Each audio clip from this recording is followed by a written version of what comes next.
Introduction, disappear to rebuild. Some mornings, you wake up and feel like you're wearing someone else's life.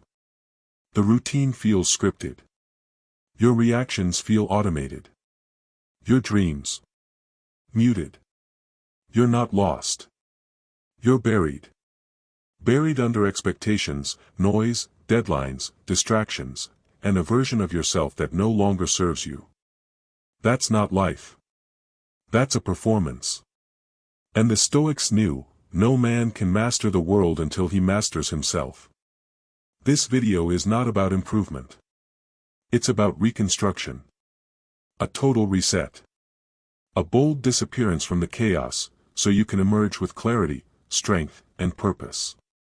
Because sometimes the most powerful thing you can do, is to walk away from what's not working.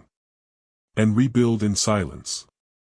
Marcus Aurelius, a Roman emperor facing wars, betrayals, and relentless pressure, once wrote to himself, "Nowhere you can go is more peaceful, more free of interruptions, than your own soul." That's what this journey is, a return to the soul.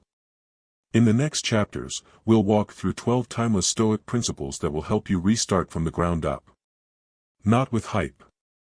Not with toxic positivity. But with reality, resilience, and reason. Let's begin where all true transformation begins, not in the world outside, but in the silence within. Chapter 1, Withdraw from the noise and rebuild yourself. Modern life is designed to distract you. Notifications, deadlines, shallow conversations, opinions coming at you like a storm, and all of it keeps you from hearing the only voice that truly matters, your own. Seneca wrote, "We suffer more often in imagination than in reality." But how can you distinguish imagination from truth when your mind is constantly reacting, never reflecting?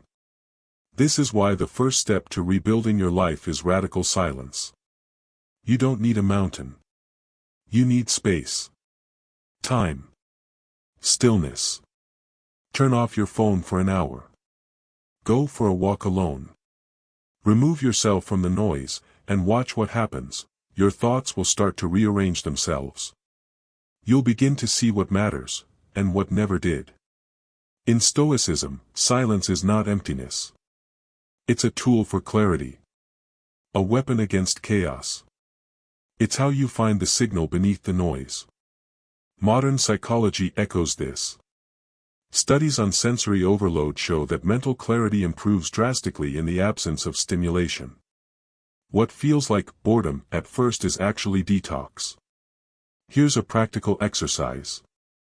Each day this week, spend 15 minutes with no phone, no music, no input, just a notebook. Ask, what am I avoiding? What do I truly want? What am I pretending not to know? You can't rebuild your life while you're still standing in the ruins. Withdraw. Reflect. Then return, not with confusion, but with direction. The world will try to pull you back in. Let it scream. You're busy listening to something louder, the call to become who you were meant to be. Chapter 2, Refine your discipline daily. Discipline isn't about being perfect. It's about being committed, especially when you don't feel like it. In a world obsessed with hacks and shortcuts, Stoicism brings us back to something ancient and unshakable: effort. Repetition. Mastery through habit. Epictetus taught, no great thing is created suddenly. And this is where most people fail, they expect transformation overnight. But lasting change is forged in the small, often invisible victories of daily discipline. Think of discipline as a muscle. You don't grow it by lifting once. You grow it by showing up, especially on the hard days. One push-up. One cold shower. One focused hour of work when you'd rather scroll. Modern behavioral science agrees. The concept of keystone habits, popularized by Charles Duhigg, shows that certain daily actions, done consistently, trigger positive ripples across every area of life. Here's a practical method.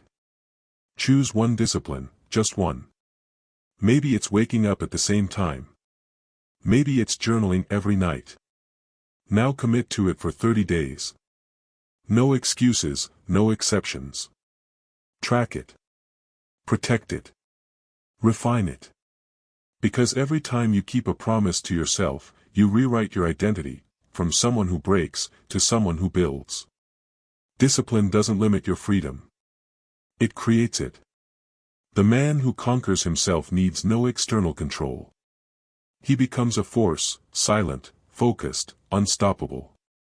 Chapter 3: Detach from what holds you back. You cannot rise while dragging dead weight. We all carry it: guilt from the past, anger from betrayal, shame for what we've done or failed to do. But Stoicism teaches a harsh and liberating truth: you are not your past. You are your response to it. Marcus Aurelius wrote, "If you are distressed by anything external, the pain is not due to the thing itself, but to your estimate of it, and this you have the power to revoke at any moment." Detachment is not indifference. It's clarity. It's choosing what deserves space in your mind, and what must be left behind. Ask yourself, what beliefs are holding me in place? That I'm not enough? That it's too late? That I must carry everyone's expectations? These are chains, not truths. From a psychological perspective, this aligns with cognitive restructuring, a core method in cognitive behavioral therapy. You identify distorted beliefs, then replace them with ones grounded in reality. Here's a practical step. Write down 3 things you feel are holding you back. Then ask, is this true? Who gave me this belief? What would happen if I let it go? The Stoics believed in returning to nature, to who you were before the world told you what to fear and what to become. You don't have to carry everything. And you shouldn't. Because the man who travels light moves faster. And when the burden lifts, what rises is your power. Chapter 4: Use pain to strengthen your mind. Pain is not your enemy, it's your forge. Every trial you endure is a test, not of your circumstances, but of your character. The Stoics didn't just accept pain, they welcomed it. Because they knew, comfort weakens, but hardship reveals. Seneca said, difficulties strengthen the mind, as labor does the body. Most people avoid pain. They numb it, run from it, or pretend it doesn't exist. But avoidance is not strength. It's surrender. Pain is information. It tells you where you're wounded, what still controls you, and where the next level of your growth lies. Think of a sword. It's not shaped in softness. It's hammered in fire. Your mind is no different. Every setback, every failure, every heartbreak, that's your fire. Use it. In psychological terms, this mirrors post-traumatic growth, a phenomenon where individuals emerge from adversity with stronger values, deeper purpose, and greater resilience. But only if they face the pain directly. Here's a mental shift. Instead of asking, why is this happening to me? Ask, what is this building in me? Practical step. Each time you feel emotional pain, pause. Don't escape. Sit with it. Write, what am I being taught? What strength is this demanding of me? Pain doesn't break you. It carves you. And on the other side of that pain, if you endure, is the man you were always meant to become, stronger, wiser, untouchable. Chapter 5: Turn the page and keep going. What happened is already written. What happens next is still in your hands. Most people are trapped not by their failures, but by their inability to move on from them. They replay conversations, obsess over decisions, regret what cannot be undone, like trying to rewrite a chapter that's already printed. But Stoicism is brutally clear: the past is untouchable. What matters is what you do now. Epictetus reminded us, it's not what happens to you, but how you react to it that matters. Your story didn't end with the mistake. Or the loss. Or the betrayal. It only ends when you decide to stop writing. You cannot heal while clinging to the wound. You must turn the page. This doesn't mean pretending it didn't hurt. It means accepting that it did, and choosing to move forward anyway. In modern therapy, this aligns with acceptance and commitment therapy, ACT, which emphasizes not resisting your past, but building values-based action despite it. Here's your next step. Visualize your life as a book. Now ask, what chapter am I stuck in? What's stopping me from turning the page? Then write the title of the next chapter. Let it be bold: rebirth, discipline, freedom. You've carried the weight long enough. The page is heavy, yes, but it moves when you do. You don't owe anyone your suffering. What you owe is your rebirth. One page, one choice, one step at a time. Chapter 6, don't be afraid to admit it's hard. Strength isn't pretending you're fine. It's having the courage to face what hurts without denial. There's a myth, especially among men, that admitting struggle is weakness. That showing pain makes you fragile. But the Stoics knew the truth: avoiding pain makes you brittle. Facing it makes you unbreakable. Marcus Aurelius wrote, "If it's endurable, then endure it. If not, stop complaining. Your destruction will mean its end as well." That's not a call to suppress your feelings, it's a call to confront them with clarity. Real strength is saying, yes, this is hard. Yes, I feel lost. Yes, I'm carrying more than I can explain. But I'm still here. I'm still moving. Vulnerability, when done with intention, isn't a collapse, it's a reset. It clears space to rebuild from what's real, not what's masked. Modern psychology proves this. Studies in emotional regulation and mental resilience show that naming your emotions reduces their intensity. What you suppress controls you. What you face, you reclaim. Here's something simple but powerful. Each night, write down one hard truth. Just one. Don't filter it. Don't dress it up. Say it like it is. Then write one action you can take tomorrow to face it. Clarity replaces shame. Ownership replaces fear. You're not here to impress anyone. You're here to grow. And growth is forged in honesty. Let others chase appearances. You're building something real, on solid ground. Chapter 7, value every achievement, no matter how small. You don't climb a mountain in one leap. You do it in steps, thousands of them. But most people only feel progress when they reach the summit. That's why they burn out. Quit. Start over endlessly. They ignore the tiny victories, the daily progress, the unseen growth that builds true momentum. The Stoics taught us to honor the process. To celebrate the invisible wins. Seneca said, "He who is brave is free." And there is bravery in showing up every day when no one is watching. When the results haven't come. When the doubt is loud. Progress is not always dramatic. It's the man who gets out of bed when he doesn't feel like it. The woman who chooses water over alcohol. The worker who finishes the task with excellence even when it's mundane. Modern psychology confirms this with the progress principle: even small wins boost motivation, confidence, and emotional well-being. Here's your daily ritual. At the end of each day, write down 3 wins, no matter how small. Brushed your teeth. That's discipline. Didn't yell in traffic. That's control.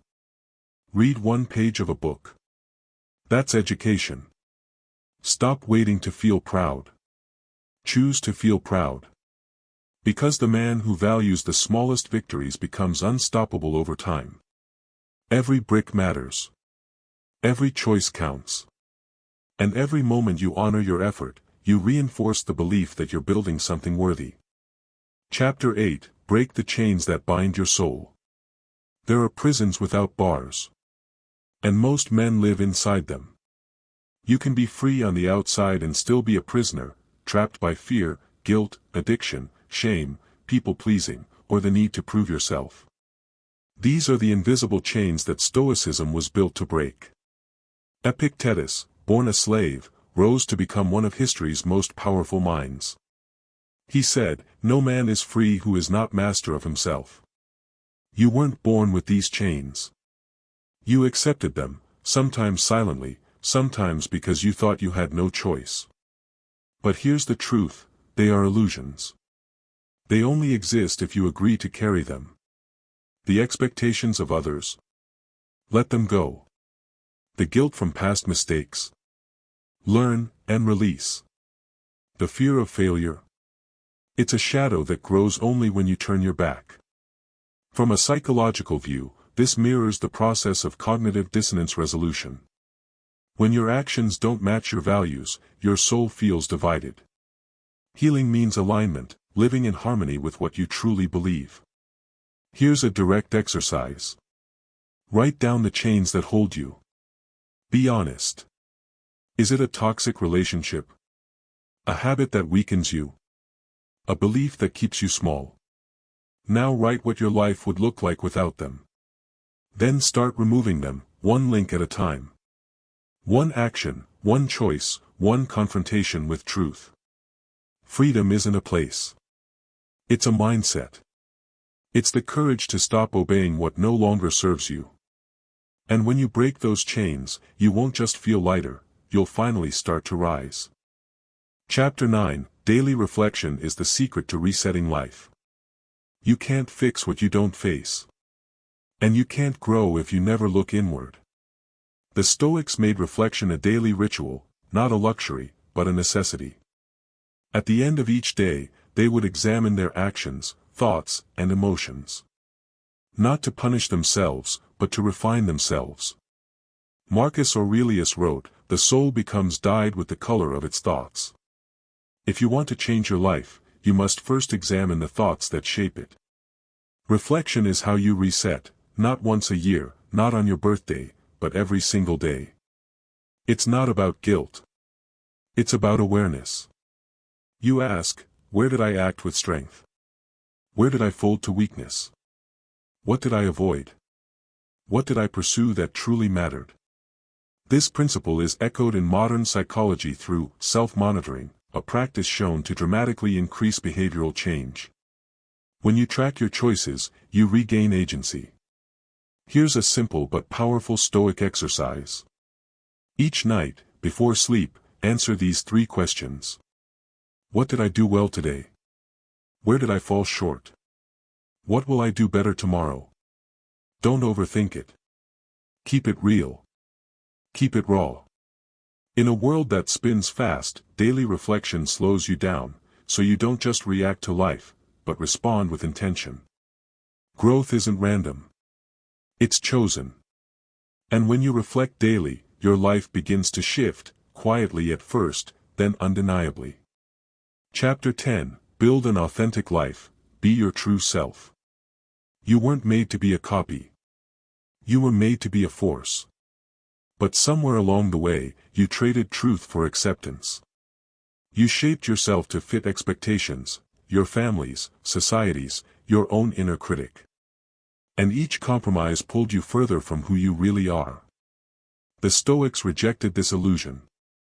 They believed that peace doesn't come from approval, it comes from alignment. With your values. Your nature. Your purpose. Marcus Aurelius said, just that you do the right thing. The rest doesn't matter. Not applause. Not validation. Just integrity. In a world built on image, authenticity is rebellion. But it's also liberation. Modern psychology calls this self-concordance, living in harmony with your inner beliefs and goals. Studies show that people who pursue self-concordant goals are more motivated, fulfilled, and mentally resilient. Here's your challenge. Write down 5 things you value deeply. Now look at your daily life. Do your actions match those values, or are you living someone else's script? Being authentic doesn't mean being loud. It means being real. It means making decisions that reflect your truth, not what's trendy, not what's safe. The cost of living a lie is your peace. The reward of living your truth is power, quiet, steady, undeniable power. Stop asking who you're supposed to be. Start listening to who you already are. Because that man, the one you've been burying under expectations, is the only one who can build the life you truly want. Chapter 11, Don't run from discomfort, make it your teacher. Discomfort is not your enemy, it's your greatest ally. It shows up every time you're about to grow. Every time you're about to break a habit, speak the truth, set a boundary, or pursue a goal that scares you. Discomfort is the gatekeeper to transformation. The Stoics embraced it. They practiced voluntary discomfort, cold baths, simple clothing, sleeping on hard ground, not for masochism, but for mastery. They knew that comfort breeds weakness. Discomfort, when faced with courage, breeds strength. Seneca wrote, "Set aside now and then a number of days during which you shall be content with the scantiest and cheapest fare, with coarse and rough dress, saying to yourself all the while, is this the condition I feared?" Fear fades when faced. Strength rises when tested. Psychology agrees. Exposure therapy, a technique used to treat anxiety, proves that repeated, intentional confrontation with discomfort builds resilience and rewires the brain away from fear. Here's your task. Pick one form of discomfort you usually avoid. Cold showers. Public speaking. Saying no now, lean into it, intentionally, consistently. Not to suffer, but to sharpen. Every time you choose the hard path, you become harder to break. Stop chasing comfort. Let others live soft lives, shielded and safe. You're here to grow. And growth begins at the edge of your limits. Discomfort is the teacher most avoid, and that's why so few evolve. Chapter 12, Restart Everything, Ideas, People, Habits, Food. Sometimes the only way forward is a total reset. Not a tweak. Not a mild upgrade. A full system purge, where you reevaluate everything you consume, believe, surround yourself with, and do daily. The Stoics believed in the radical simplicity of life aligned with nature and virtue. They knew that your environment, your inputs, and your associations shape your soul. Marcus Aurelius reminded himself daily, ask yourself at every moment, is this necessary? This is your filter now, necessary. Honest. Strengthening. True. If it doesn't build you, it breaks you. Let's break it down. Ideas. You've inherited beliefs, about yourself, about success, about love, that may no longer serve you.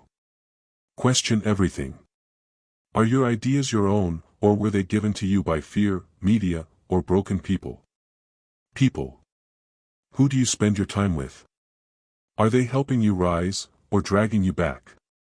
You become like those you allow into your life. Clean your circle like you clean your home. Habits. Every action you repeat shapes your destiny. If your habits don't reflect the man you want to become, destroy them. Replace them with rituals of power, morning focus, journaling, training, reading, stillness. Food. You can't build a sharp mind in a toxic body. What you eat is either fuel or poison. Start seeing nourishment as self-respect. Discipline your plate the way you discipline your mind. Here's your full life audit. This week, take one full day. In silence. Without input. List every idea, every habit, every person, every food you regularly engage with. Then ask, does this align with the man I am becoming? If not, cut it. Replace it. Restart it. This is your rebirth, not partial, not polite. Complete. Ruthless. Unapologetic. A man who resets everything is no longer a product of his past. He becomes the architect of his future. Conclusion, rebuild daily, live fully. This isn't about one big transformation. It's about daily rebirth. You've just walked through 12 Stoic principles, each one a blade to cut away the false, the weak, the outdated. But knowledge without action is nothing. The real work begins now. Rebuilding your life isn't a moment. It's a method. And that method demands clarity, consistency, and courage. Let go of who you were. That version served its purpose, but it's not who you're meant to become. Release the guilt, the distractions, the lies, the limits. They've had enough of your time. Now you rise. You rise with silence in your soul. With discipline in your spine. With truth in your actions. With power in your choices. You rise as the man who reflects, resets, and rebuilds, every single day. The Stoics didn't chase legacy. They lived it. And now it's your turn. Here's your next step. Choose one principle from this video. Just one. Apply it today, no excuses. Then come back here. Comment what you chose. Share your insight. Own your path. If this video sparks something in you, subscribe, like, and pass it forward. Because this world doesn't need more noise. It needs more men who live with purpose. You don't need permission to start over. You just need the courage to walk away from who you're not. And become who you were always meant to be. Your life restarts now.